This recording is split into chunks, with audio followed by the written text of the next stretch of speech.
our pre-bid for today, which is being live streamed through the YouTube website. Okay, so in attendance for the back, we have our chairperson, ARD Isidro Encarnacion. Yes po, good morning. Good Good morning, morning, everyone. sir. We have back member, regular for all types of procurement, Engineer Marisa Agusar. Good morning, ma'am. Good morning po sa lahat. And Chief of the Implementing Unit, Construction Division, Engineer Robert Naval. Good morning po, ma'am. Good morning po Good sa lahat. morning, and I am Cheryl Antonio David from the Administrative Division. So we have 4 members present. We have a quorum. We are assisted today by the members of the Secretariat and Technical Working Group, and of course by the Procurement Unit headed by Engineer Alex Bertudazo. For today's activities, we have also invited our observers from NACAP, the Commission on Audit, and CCWI. And as of this time, it's 10:16 in the morning. They have yet to enter our virtual meeting room. So for confirmation, procurement unit, is there any attending interested bidder on site po?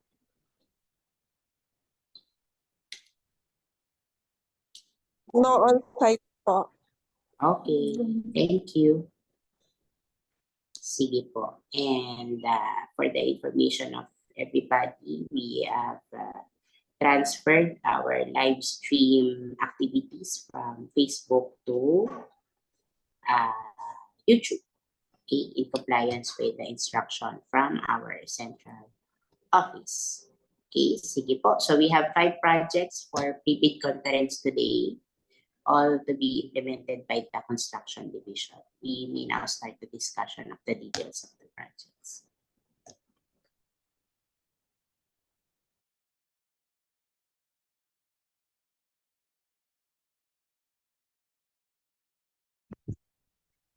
Good morning, everyone. I'm Engineer Jara Govino from Construction Division.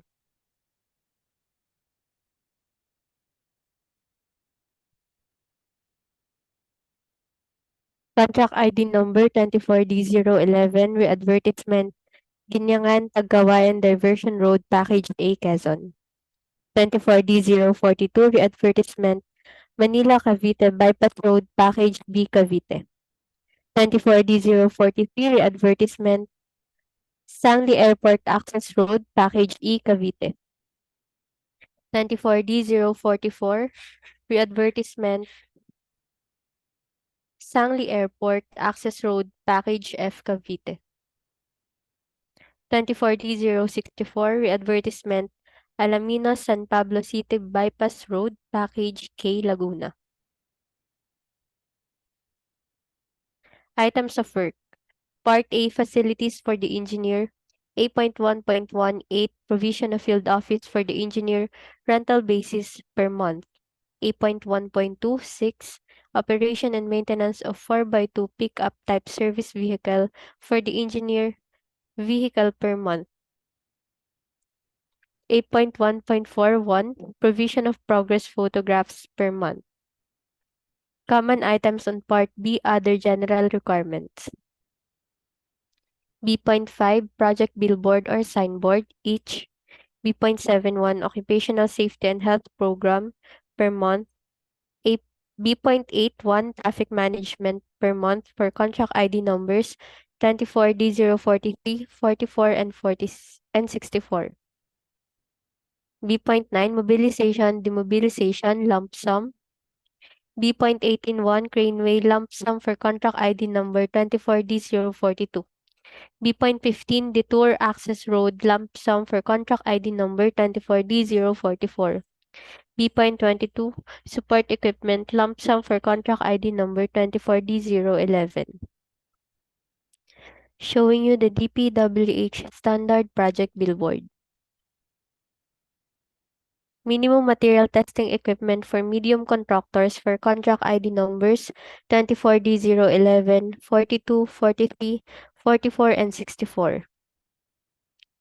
Showing you the minimum materials testing equipment for medium contractors.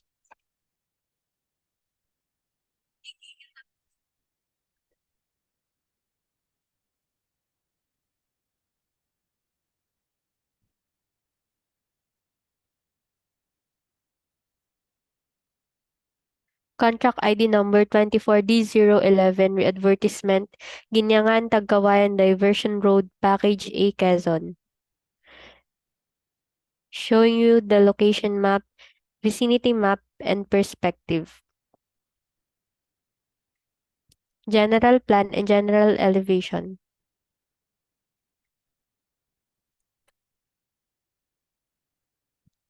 Scope of work, construction of Pier 2 column and coping beam, and Pier 2 superstructure consisting of pre-stressed concrete box girder of 14 linear meter wide by 100 linear meter in length with deck slab, sidewalk, parapet concrete railing. Construction of 10 board piles at Pier 3 pile cap and other miscellaneous items. Showing you the equipment requirements.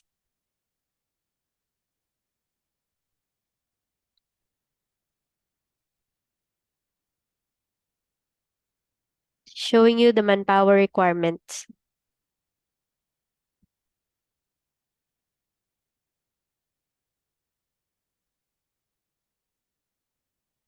Approved budget for the contract is 284,675,000 pesos with a contract duration of 300 calendar days. Major category of works, bridge, construction, concrete superstructure with cast-in-place piles. Showing you the similar categories of works.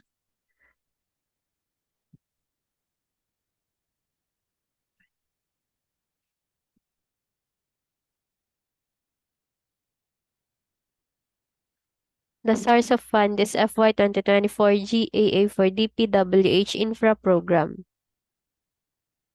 Contract ID number 24D042. Manila Cavite Bypass Road Package B Cavite. Showing you the vicinity map, Calabarzon map, and key map. Layout plan. General plan. General elevation and general section at abutment A and B. Bridge 8 general plan and general elevation.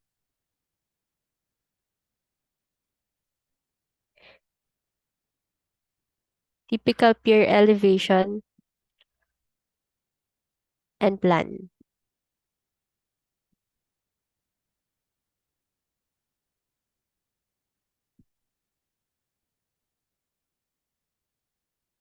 Scope of work for Bridge 7, construction of sidewalk at left and right side, concrete railing and the slope protection, sheet pile and pile cap. For Bridge 8, construction of substructure, sheet pile, pile cap, span 1 and 2 of Bridge 8, 6 lanes, 25-meter width, reinforced concrete slab and sidewalk as superstructure of span 1 and 2 supported by 1.8-meter diameter board piles at column at Pier 1. Abutment A and B having a 1.5-meter diameter board piles and columns respectively. The total length of Bridge 8 is 40 linear meter having a span of 20 meter, 20 meter, 20 meter. Showing you the equipment requirements.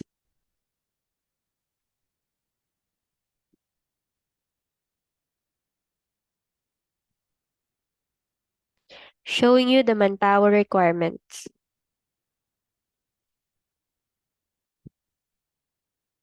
Approved budget for the contract is 139,925,000 pesos with a contract duration of 300 calendar days. Major category of works, bridge, construction, concrete superstructure with cast-in-place piles. Showing you the similar categories of works. Source of fund is FY 2024 GAA for Dpwh Infra Program.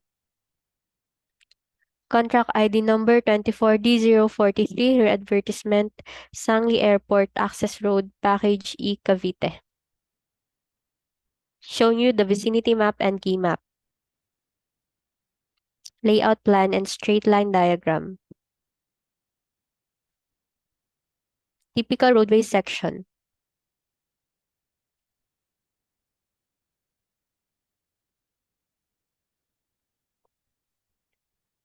Plan and profile. Scope of work. Proposed graveling of road with slope protection using geotube with hand-laid rock embankment covered with reinforced concrete slope protection with concrete sheet pile. Armor rocks and tetrapods on left side or seaside. Armor rock as base separated by geotextile and stone masonry on right side for embankment with height less than 5 meters, or reinforced concrete retaining wall on right side for embankment with height of more than 5 meters. Showing you the equipment requirements. Showing you the manpower requirements.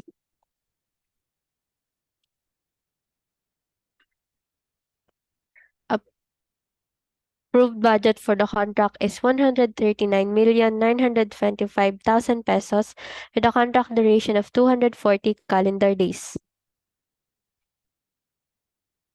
Major category of works, roads, construction, slope protection, using structural measures, examples are revetment, retaining structures, and warnet. Showing you the similar categories of works. The source of fund is FY 2024 GAA for Dpwh Infra Program. Contract ID number 24D044, Re-Advertisement. SANGLEY Airport Access Road, Package F, Cavite. Showing you the vicinity map and key map. Layout plan and straight line diagram. Typical roadway section.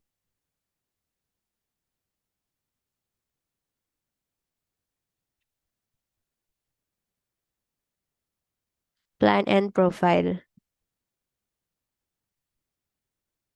For the scope of work, proposed graveling of road with slope protection using geotextile with hand-laid rock embankment covered with reinforced concrete slope protection with concrete sheet pile. Armor rocks and tetrapods on left side or seaside. Armor rock as base separated by geotextile and stone masonry on right side for embankment with height less than 5 meters, or reinforced concrete retaining wall on right side for embankment with height more than 5 meters. Showing you the equipment requirements.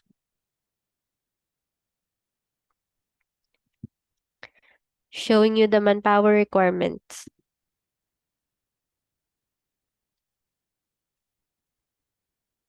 Approved budget for the contract is 139,925,000 pesos with a contract duration of 240 calendar days. Major category of works, roads, construction, slope protection, using structural measures. Examples are revetment, retaining structures, and warnet. Showing you the similar categories of works. The source of fund is FY 2024 GAA for Dpwh Infra Program. Contract ID number 24D064, Re-Advertisement. Alaminos, San Pablo City Bypass Road, Package K, Laguna. Showing you the vicinity map and key map. Layout plan. Typical roadway section. Single arm post details and section of mast arm.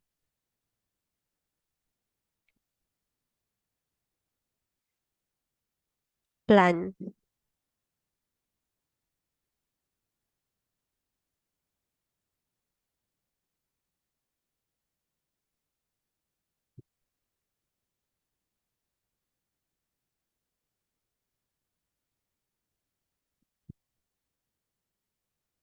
Scope of work, installation of 100 watts LED 12-meter pole solar street light with construction of foundation, pedestal including removal and reinstall of RCPC, reconstruction of sidewalk and installation of miscellaneous structures and pavement markings. Showing you the equipment requirements.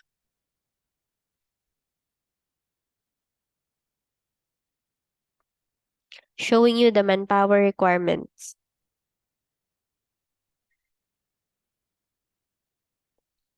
Approved budget for the contract is 115,800,000 pesos with a contract duration of 300 calendar days.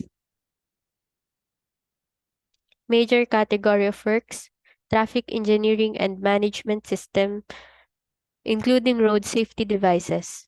Showing you the similar categories of works.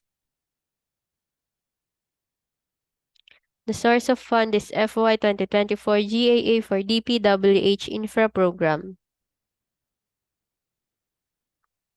That's all po for the technical component of the projects.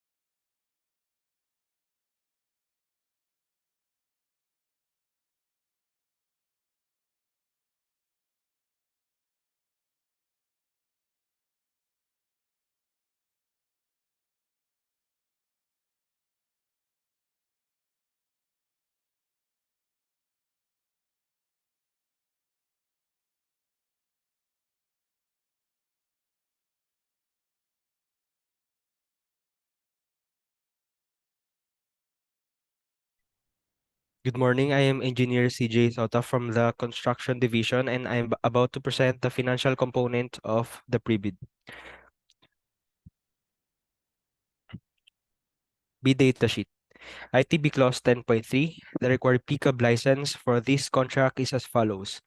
For contract ID number 24D042, 43, 44, and 64, license category B and license classification medium A. For contract ID number 24D011, license category A and license classification medium B.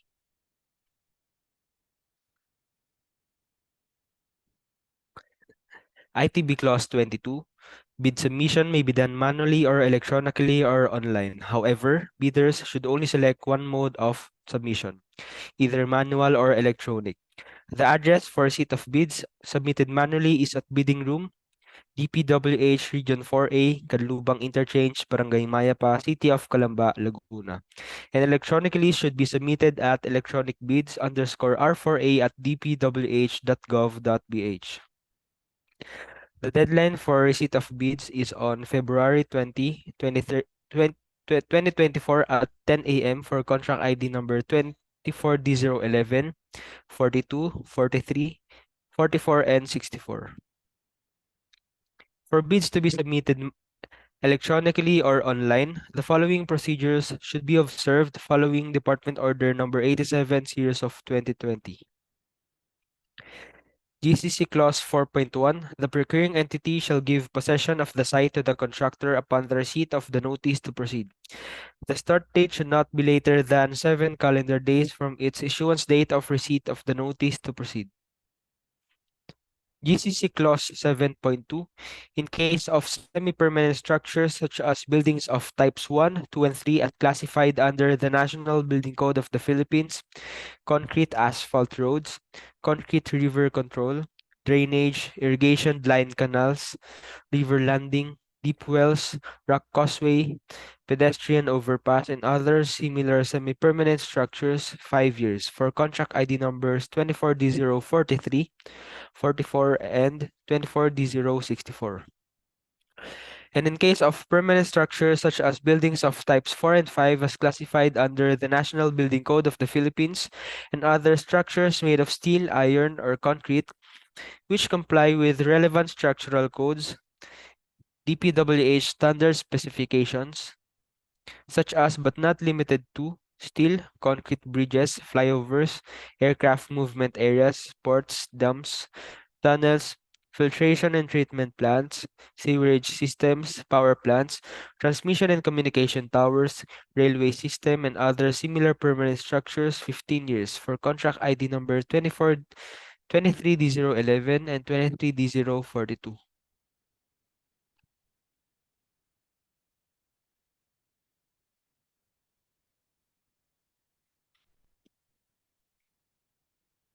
Bid security. Bidders are allowed to choose any of the following forms: cash, cashier's check, manager's check, issued by a universal or commercial bank, 2% of ABC. Bank draft, guarantee, or irrevocable letter of credit issued by a universal or commercial bank. If issued by a foreign bank, it shall be confirmed or authenticated by a universal or commercial bank, 2% of ABC. Surety bond callable upon demand issued by a surety or insurance company duly certified by the Insurance Commission as authorized to issue such security, 5% of ABC, and bid securing declaration. Bids and bid securities shall be valid within 120 calendar days from the opening of bids. Amount of bank guarantee, irrevocable letter of credit, cash, cashier's check, manager's check, 2% of ABC. For contract ID number 24D011, 5,693,500 pesos. Contract ID number 24D042, 2,798,500 pesos. 24D043 and 44, 2,798,500 pesos. Contract ID number 24D064, 2,316,000 pesos. Surety bond 5% of ABC. Contract ID number 24D011, 14,233,750 pesos. 24D042, 43, and 44, 6,996,250 pesos. 24D064, 5,590,000 pesos. Checklist of legal and technical requirements of the bid proposal. Part 1, technical component envelope, which consists of Class A documents, legal documents, technical documents, and financial documents, and Class B documents. And Part 2, financial component envelope. Submission of bid. Two envelope system, documentary requirements duly signed, paginated with ear tags and bookbound for technical and financial envelopes. Envelopes 1 and 2. One original and two duplicate copies placed in one sealed envelope. Payment process of bidding documents. Monday to Thursday, 8 a.m. to 2 p.m. and Fridays, 8 a.m. to 12 noon. Bidding dates. February 20, 2024 at 10 a.m. for contract ID numbers 24D011, 42, 43, 44, and 64. Contract ID, cost of bidding documents. For contract ID number 24D011, 42, 43, 44, and 64, 50,000 pesos. Important notice. The net financial contracting capacity or NFCC of the bidder shall be used in the eligibility processing. Prospective bidder must have an NFCC of at least equal to the ABC to be procured as follows. IRR section 23.5.2.6. NFCC is equal to current assets minus current liabilities times 15 minus value of portions of all outstanding works under the bidder's ongoing contracts, including awarded contracts to be started, which portions coincide with the contract to be bid. CLC or credit line commitment shall no longer be accepted per GPPB Resolution Number 20, Series of 2013, dated July 30, 2013, and Department Order Number 37, Series of 2014, dated March 26, 2014. In the NFCC, the fixed factor 15 shall be used in the computation of the NFCC regardless of the contract duration.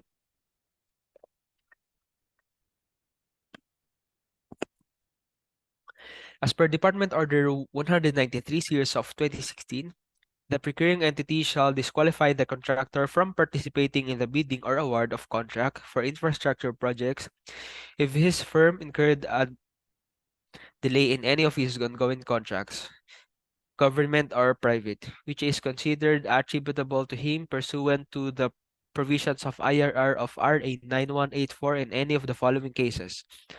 Number 1, where the firm incurred a negative slippage of at least 15% of his ongoing contract in accordance to Section 34.3.b.ii of Rule X, post-qualification of RA 9184. Number 2, where the delay in the completion of work has exceeded the time duration equivalent to 10% of the specified contract time, plus any approved time suspension. The same shall be subject for rescission in accordance with Section 8.4 of Annex E of RA 9184.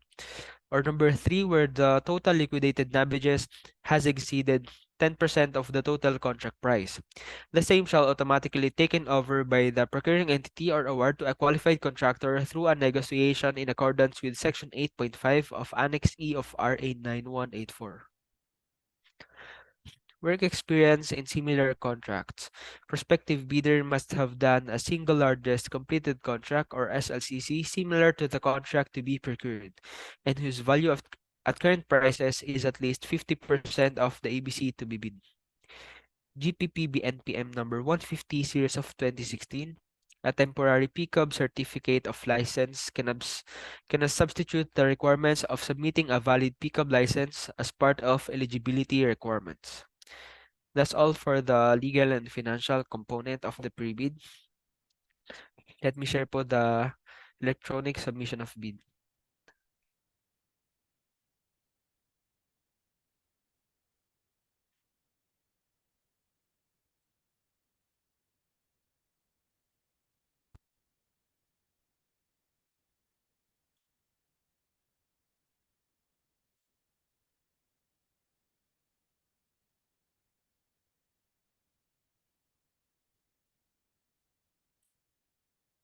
Electronic submission and receipt of bids.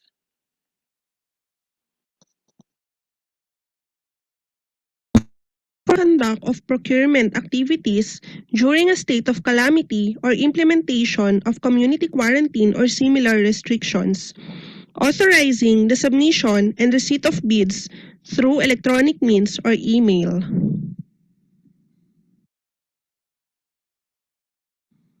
Our legal references for the submission of bids electronically are the Department Order Number 87, Series of 2020, GPPB Resolution Number 9, 2020, dated May 7, 2020, and the 2016 revised IRR of RA 9184.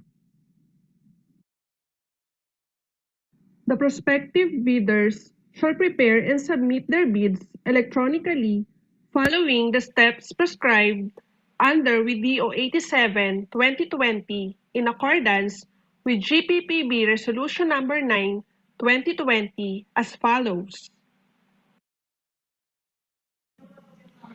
The Back Secretariat shall post the invitation to bid and bidding documents in the Dpwh and PhilJEP's websites and at any conspicuous place for 7 calendar days per Section 21 of the IRR of RA 9184.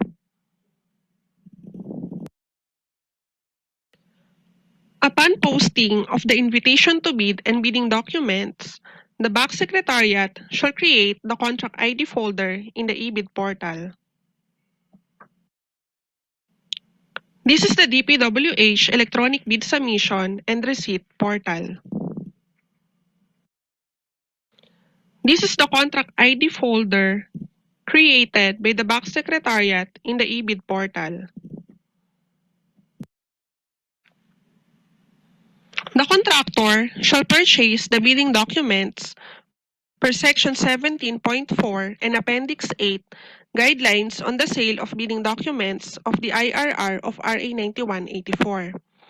The applicable fee for the specific project is indicated in the invitation to bid.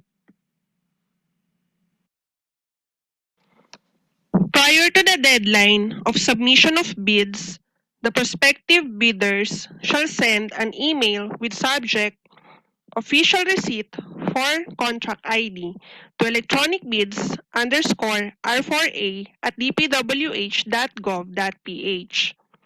Attached to the said email is the copy of the official receipt of purchase of bidding documents in portable document file PDF format with file name in the format pickup ID underscore contract ID underscore official receipt dot PDF.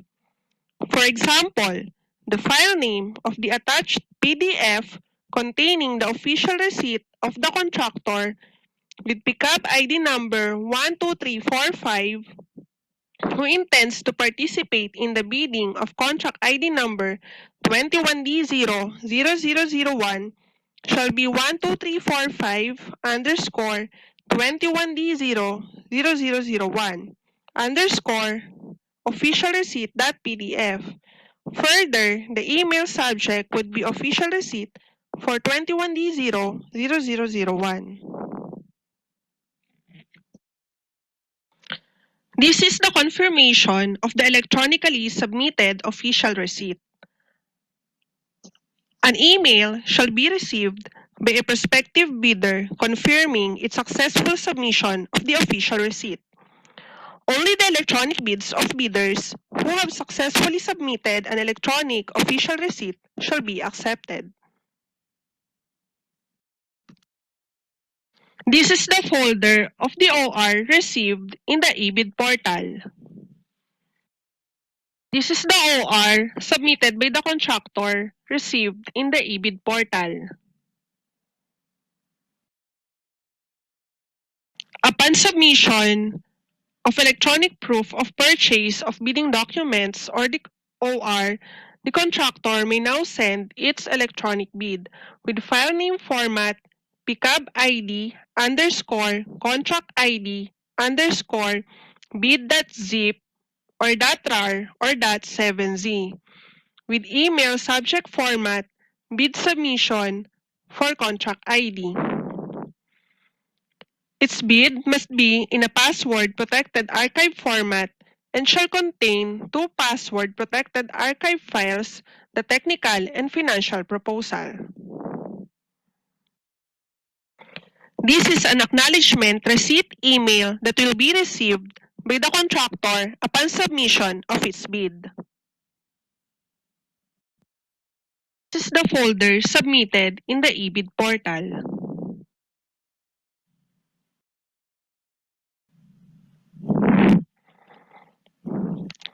Similar to manual submission, prospective bidders shall prepare their bids in 2 file folders, each for the technical and financial components. The file name of the technical and financial components folders should be in the format pickup ID underscore contract ID underscore technical and pickup ID underscore contract ID underscore financial. Subsequently, each of the technical and financial components file folders shall be compressed, password protected, and named in the format pickup ID underscore contract ID underscore technical.zip or .rar or .7z and pickup ID underscore contract ID underscore financial.zip or .rar or .7z respectively. Each file contained in the technical and financial components file folders shall be in PDF format, either scanned or exported, published, with file name in the format pickup ID underscore contract ID underscore descriptive file name.pdf.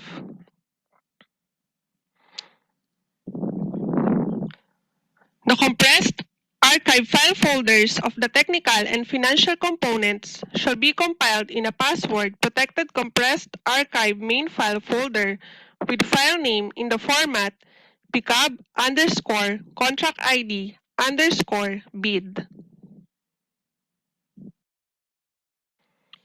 In case the total file size of the main archive file folder is more than the allowable size of an attachment, per email of the prospective bidder's email service provider, they shall need to split its electronic bid into 2 or more password-protected compressed archive main file folders. The email submitting the prospective bidder's electronic bid should have a subject in the format bid submission for contract ID.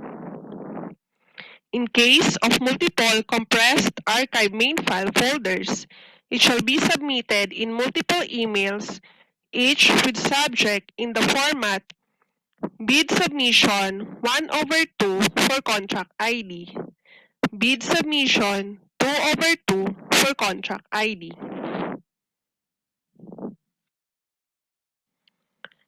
If a bidder wishes to modify its electronic bid, he may do so following the procedures in the manual submission of bid, or he may choose to submit his modification electronically in the same format prescribed in the preparation and submission of an electronic bid, except that the subject of the email submitting the bid modification shall be labeled Bid Modification X for contract ID, where X represents the number of bid modifications submitted. For example, the subject of an email submitting a first bid modification for contract ID number 21D00001 should be bid modification 1 for 21D00001.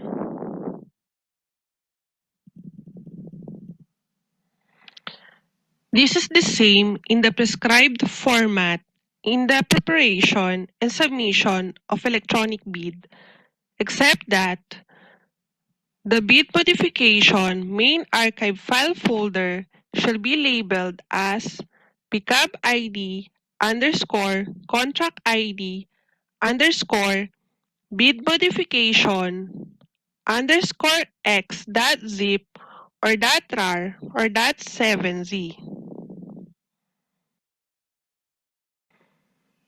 In case a prospective bidder that have purchased a bidding document decided not to participate, he may choose to submit his letter of non-participation manually or electronically. In case of electronic submission, the contractor shall send an email with the subject non-participation for contract ID with the letter of non-participation as attachment with file name pickup ID underscore contract ID underscore non-participation.pdf. This email should be sent to electronicbids underscore R4A at dpwh.gov.ph before the deadline for bid submission. Bids may only be withdrawn prior the deadline for bid submission.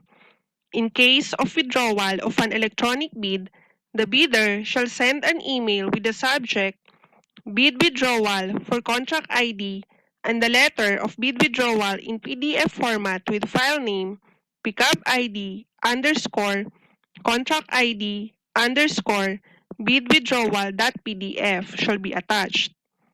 This email should be sent to electronicbids underscore R4A at dpwh.gov.ph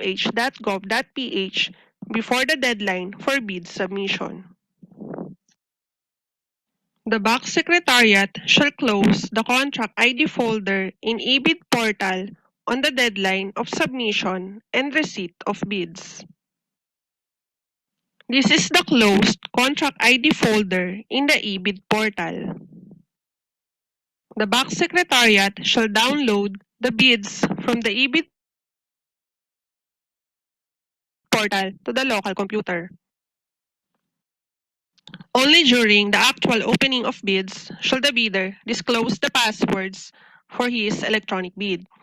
This can be done by the bidder's authorized representative verbally in person, through phone call, online platforms, or through writing. In all cases, the bidders will have only 3 attempts or 15 minutes, whichever comes first, to provide the correct password. Otherwise, the bidder shall be disqualified except in unforeseen justifiable circumstances. The bidder may also be subjected to the three-strike policy as warranted by the circumstances. If the bidder chooses to disclose the password through phone call, he should make sure that the contact numbers as recorded in the Civil Works application are open when the bank calls to ask for the password. The bidder may also choose to call the bank number during the bid opening time and wait for the opening of his bid for him to disclose the password. For online call, video calls, the bidder may call the bank messenger account. If the bidder chooses to attend the bid opening through online conference, the bidder should join the meeting using the given link. If the bidder chooses to disclose the passwords through writing the letters for password 1, main file folder, technical component file folder, and password 2, financial component file folder, should be enclosed in separate envelopes with the sender details such as AMO, bidder name, and address. Address to the bank chairperson with the details of the bidding such as contract ID, contract name, bid opening date and time. Signed and sealed with a remark, password 1 or 2. Do not open before actual bid opening date and time. All electronic bids, password-protected compressed archive main file folders shall be opened first for the opening of the technical component compressed archive file folders.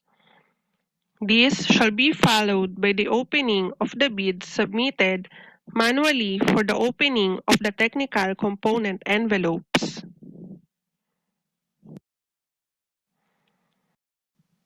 The same procedures apply for the financial component compressed archive file folders and financial component envelopes.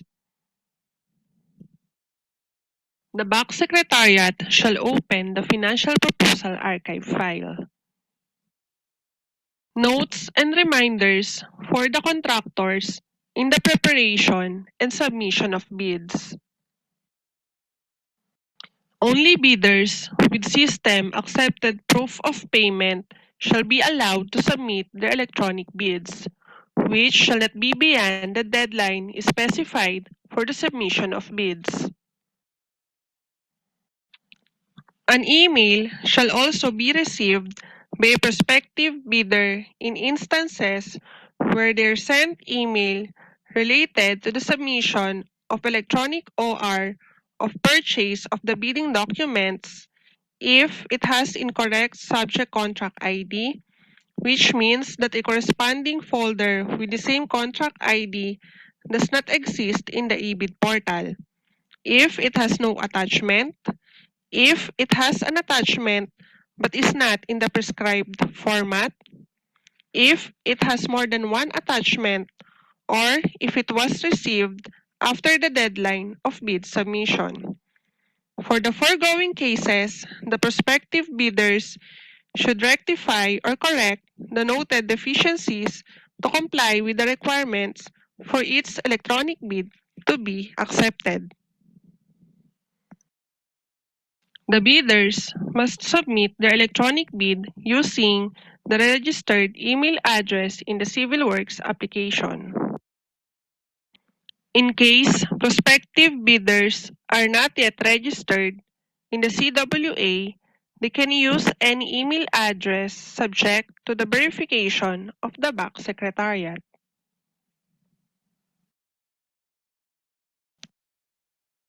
For joint venture, the format of pickup ID to be used by the bidder in naming their files, folders, and archives shall be JV-pickup ID of the lead member.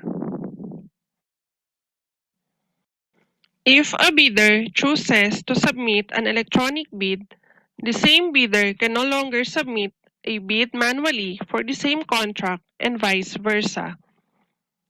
Bid modification can be submitted electronically or manually, regardless of the manner by which the original bid was submitted.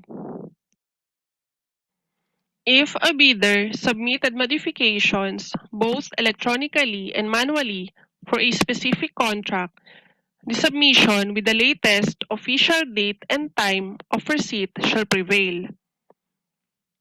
The submitted official receipt of purchase of bidding documents shall include the correct and complete names of the contractors who will submit their bids.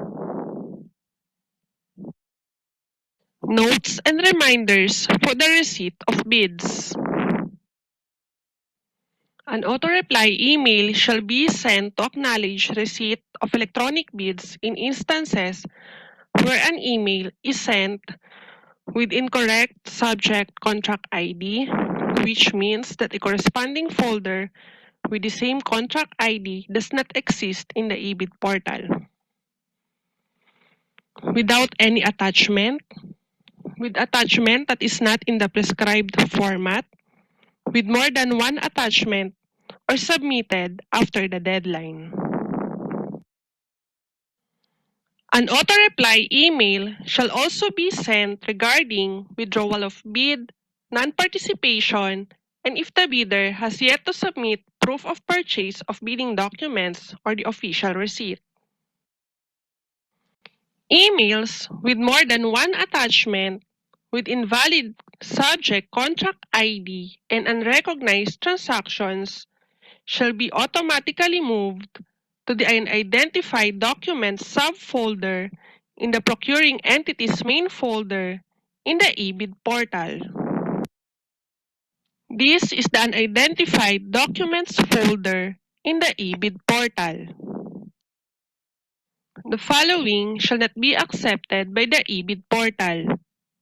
Submission of bid without initially submitting the proof of purchase of bidding documents or the official receipt. Submission of bid after the deadline, and submission of proof of purchase of bidding documents after the deadline. Notes and reminders for the opening of bids. For a hybrid system of submission where electronic and manual bids were received for a particular contract, electronic bids must be opened first before the manual bids. If a bidder committed typographical errors in the submission of electronic bid or attached files in the wrong format, the bid shall be accepted, provided that the bidder or its duly authorized representative shall acknowledge such condition of the bid as submitted.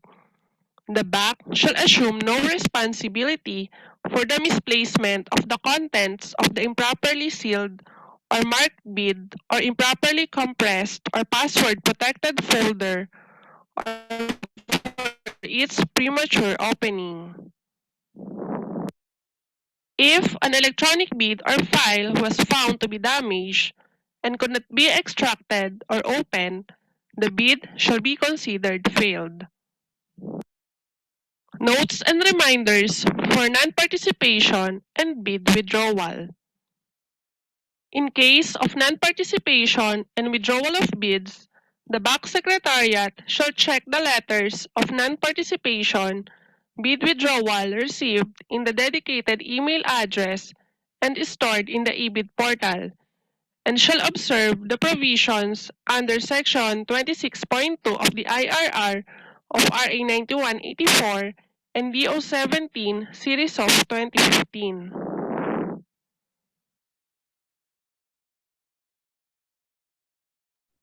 Okay, thank you. So double check ko lang po yung ating roster of participants. We acknowledge Engineer Re-Advertisement Molano, back provisional member for all types of procurement. Good morning po. Good morning, attending today's procurement activities. So we have 5 members present for today's activities. And Wala pong umattend na interested bidder via Zoom. But since this is posted on Facebook Live, we are encouraging everyone to get a copy of the PB conference minutes through our back secretariat here at the regional office. And for those also who have additional questions or requests for clarifications for any of the matters discussed in today's PB conference, you may submit them within 3 days from today, so that the back may issue a bid bulletin within 7 days from the deadline to issue a bid bulletin in response to the written query or request for clarification. Okay, and since there is no other matter left in the agenda of the back for today, our back meeting is now adjourned. Thank you po. Thank you po.